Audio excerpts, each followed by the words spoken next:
Madam Chair, obviously, a massive increase in illegal border crossings is going to include a massive increase of unaccompanied children illegally crossing the border.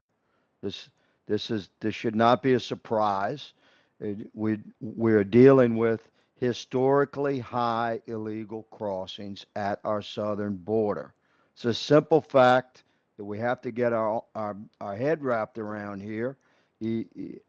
My numbers, my research has us at about 1.1 million illegal crossings. The official numbers are less, around three-quarters of a million, but my numbers include law enforcement, boots on the ground estimates of getaways. It's from a very reasonable perspective.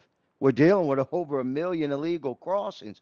We're trending to have 2 million illegal crossings this year. We cannot allow this to happen. We will lose the sovereignty of our nation.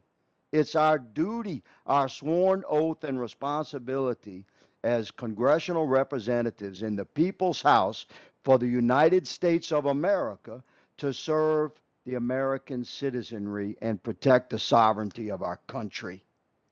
We must just take a objective viewpoint of this.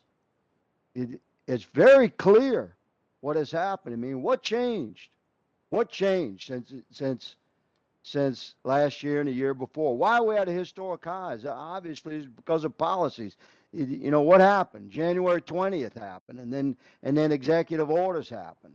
So we're dealing with the results of that, and we've got to force action out of our executive. We can't just cover for them with scripted speeches. We must force action. Mr. Shahoulian, I hope I quoted you correct, sir. You said, I took in my notes that you said that there are complicated causes, various and complicated causes for the illegal surge of immigrants we're facing at historic levels at our southern border. Um, I mean, what do you mean by that? We have the same 1,954 miles of southern border that we had under President Trump. We had the same agents on the ground, the same sectors of command and control across our southern border. We got the same boots on the ground. What has changed? In your opinion, why are we facing historic highs here? If it's not, most Americans get it that it's because we had a change in the executive. Can't you just admit that? And let's look at policies of the previous administration and try and fix this thing. I'll give you the floor, good sir. Well, thank you, sir. Thank you for the question. I'm just going to start off by saying that I respectfully disagree. Again, the causes of migration surges, which every administration, from the Bush administration, the Clinton administration, the Trump administration, the Obama administration, have all experienced, and the causes of those surges generally are primarily based on push factors. There are people that are fleeing deteriorating conditions, and given COVID, the deteriorating conditions in the sending countries have gotten worse. You wouldn't think the surge will have anything to do with the invitation from the President of the United States? I will point Come out. on, man. I will point out if your heart on this thing. No, Step away from the talking points. Give America an answer. I'm going to give you one. In May 2019, we saw higher numbers of encounters, and in fact, more unique encounters than we're seeing now. And that was after 2 years of Trump administration policies. Was that because of the Trump administration policies? We're seeing decreased levels of unaccompanied minors and families. Yeah, we gradually got it under control. We gradually got it under control over the course of 4 years working with President Trump. We have this thing under control. We're facing historic levels of crossings. That's the simple fact. It's never been this high. And America's looking for answer. Madam Chair, I cannot see the clock, but I suspect that my time has expired. 37 seconds, sir.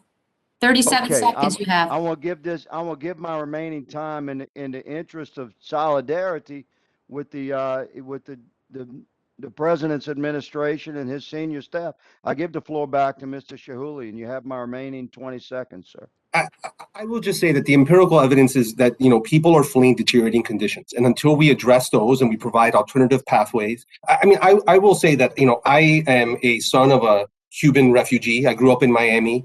I was as a child, and when I was 9 years old, I remember the Mario boat lift, and that the city of Miami had 10 cities all around with Cuban refugees, and that we experienced an issue with Cubans taking to the high seas and risking their lives, and lots of death at the high seas. And the way that we addressed that was not just by clamping down. What we did was we entered in migration accords in the 1990s, where we provided 20,000 legal admissions a year. And it was by creating a lawful pathway that Cubans who were seeking freedom could invest their hopes into. We were able to bring down the number of people who sought to irregularly cross through the Florida Straits. And so we need a comprehensive strategy that does, look at various different avenues. And that's what we are attempting to do now. Thank you, sir.